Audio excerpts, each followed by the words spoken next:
Okay, so here we are in Google Forms, and today I'm going to show you how to create a Google form as a self-marking quiz to use in the classroom. So you can see here we have the standard Start a New Form section, but we have this option here to create a blank quiz. So if you select that box, it'll take you to the typical Google form. That looks pretty similar. If you've used Google Forms before, you would be familiar with that. There's a couple of slight differences, and we'll walk through those one by one. If you can also just create a standard blank form. To turn that into a quiz, you just have to make sure, if you go up here to settings, and you can see here we have these different tabs, and we want to check the quizzes one, and if I flick that switch there to turn this into a quiz, then that'll allow me to assign point values to each of the questions. And I'll just click save. We'll come back to those settings a little bit later. Okay, to create the quiz, I'll go to one that I've already started here. I've created an ice cream quiz, and I've played with the theme up the top here to make it a bit prettier. You can do this if you wish. I'm going to create a new question. Okay, there's a couple that I've already got there. I'm going to create a new one, and I want to ask the question: in which country was gelati created? So in order to use this as a quiz question, in order for it to be self-marking, I have to choose either multiple choice or choose it as a drop-down box. Okay, multiple choice is the standard, like this one here. The student has a number of different options and they choose the one that they want. If the responses are shorter in length, it might be just as simple to create a drop-down box. There's not much difference other than what it looks like on the page. Okay, so I'm going to put some answers in here. Obviously, wrong answers and one will be the correct one.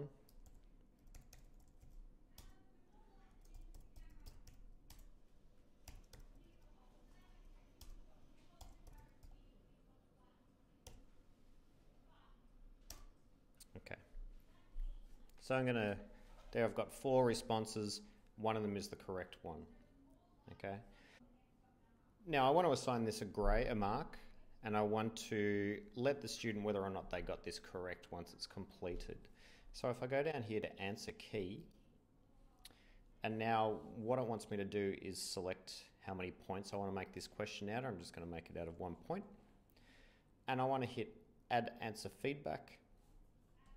That'll allow me to say what pops up on the screen if the student gets the correct answer, or say what pops up on the screen if the student gets an incorrect answer.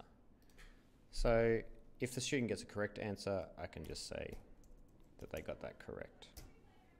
You can go into a more detailed response if you want. If they get an incorrect answer, you can say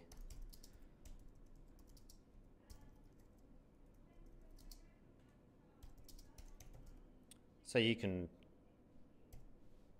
let them know how they went wrong.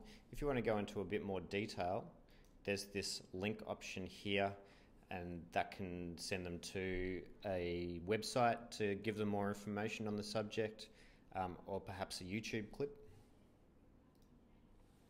Okay. What I also need to do is let Google Forms know which one the correct answer is. So I've checked Italy. That means that that one's the correct answer. Okay. And I've done the same for this one and this one here. Okay, if I want to see what that looks like, I'll just go up to the little eyeball here. And this will take me to what the students will see. You can see they're the multiple choice responses, and this one is the drop box that I've just created. And it appears like I haven't given a mark to that question. So I can just go back and correct that. Okay, so that'll save automatically. Okay, to determine how I want the students to receive the feedback after they've completed the quiz, there's a couple of options. So if we go back up into settings, go back to quizzes, we have these two options here, immediately after each submission and later after manual review. I'll just quickly show you what immediately after each submission looks like. And you can see here there's a number of options that we can check so these are what the student will see when they're looking at a summary of their quiz.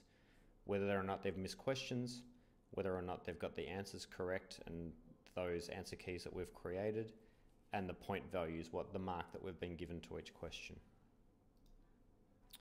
Okay, so I've got it set for immediately after they submit, and we can see what that looks like here. I can just quickly fill out this quiz.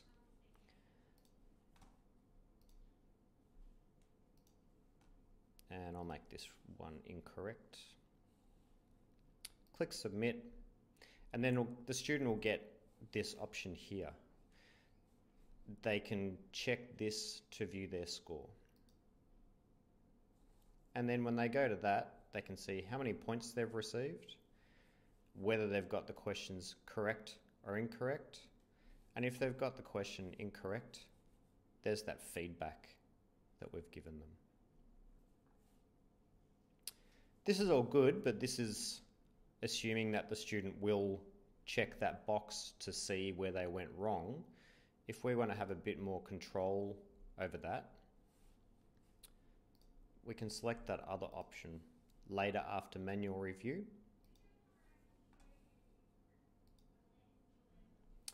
And what that will look like when I have sent the quiz to my students and my students have started to respond to that quiz, I can go up here to responses, and you can see there I get a summary of the responses from my students. I can see where they've gone right or wrong on specific answers, and that might allow me to question how well I've taught those particular pieces of information. You'll also see here that these are the responses that I've received back from students, and because I've checked that other box in settings, when I'm ready, I've got all my responses back, I've reviewed the responses. If I select release scores, choose the students that I want to release the scores to, and send emails, the students will receive something like this. So they'll receive an email that looks like this. They can check view, and it'll take them to that same window where they can review their responses and see where they went right and where they went wrong.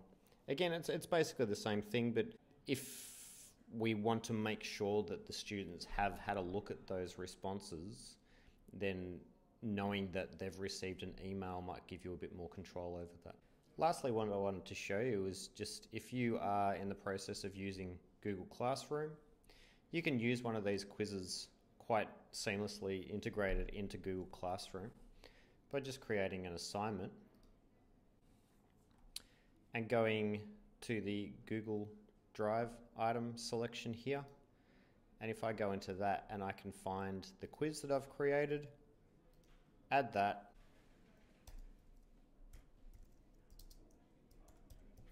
and I can assign that to my students through Google Classroom. So those students will have received an email for that, and then like other Google Classroom options, I can see who's done it and who hasn't.